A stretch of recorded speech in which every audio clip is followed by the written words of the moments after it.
మన ప్రభువును మన రక్షకుడైన ప్రభువైన యేసుక్రీస్తు నామమున మీ అందరికీ కూడా నూతన సంవత్సర శుభాకాంక్షలు తెలియపరుస్తూ ఉన్నాం. ఈ 2025 సంవత్సరం అంతా కూడా దేవుడు మనల్ని ఆశీర్వాదముతోనూ దీవెనలతోనూ నింపి నడిపించాలని ప్రభువును కోరుకుంటూ ముందుకు సాగిపోదాం.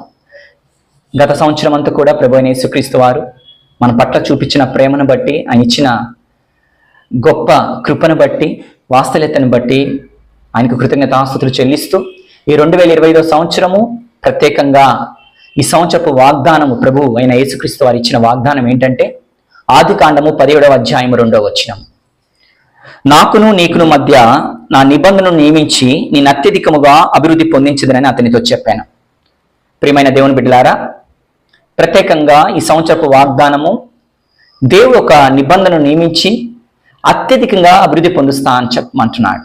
అన్ని విషయాల్లో ఆర్థికంగా, ఆరోగ్యంగా, కుటుంబముగా, సామాజికంగా అభివృద్ధి చెందించే సంవత్సరంగా ఈ సంవత్సరం ఉండబోతా ఉంది. ప్రియులారా, దేవుడు చేసిన నిబంధన మన జీవితంలో స్థిరపరచబడును గాక. అటు రీతిగా ఆదికాండం 17:2 ప్రకారము ఈ వాగ్దానము ఈ జరగబోతున్న 12 మాసాల్లో కూడా మనల్ని, మన కుటుంబములను అత్యధికంగా దీవించి అన్ని విషయాల్లో వర్ధిల్లు చేయునుగాక.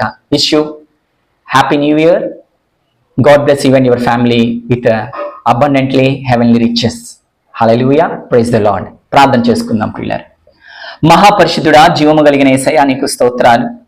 ఈ 2025 సంవత్సరం అంతా కూడా మీరు ఇచ్చిన నిబంధనను బట్టి మీకు వందనాలు. నేను అత్యధికంగా అభివృద్ధి పొందించేదని చెప్పిన రీతిగా అత్యధికమైన అభివృద్ధి అన్ని విషయాల్లో అయా మాకును, ఎవరైతే వీక్షిస్తున్నారో వారి కుటుంబాలకును నిండాలుగా మీరు దయచేసి దైవ దీవెనలను ఆశీర్వాదాల చేత ముందుకు నడిపించమని యేసుక్రీస్తు నామమున పేరిట ప్రార్థించి స్తుతించి అడిగి వేడుకొంచున్నాము తండ్రి.